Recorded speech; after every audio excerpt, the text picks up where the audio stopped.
Hey guys, this is our letters and sounds on page 33. All right, we are going to look at our friend Freddie Fish for our letter F that says. Now remember, Miss Hendry told you our story about the fox who blew out her fire. He said, so letter F says.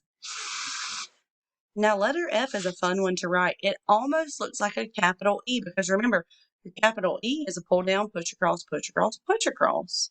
But that is not what the F is. It looks similar, but it has one missing part.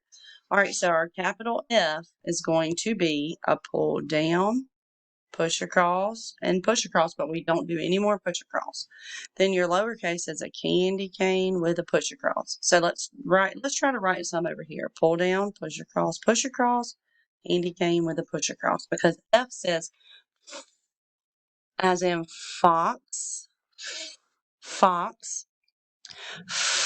flower, forest, flag, and family. All right, guys, pull down, push across, push across. Pull down, push across, push across.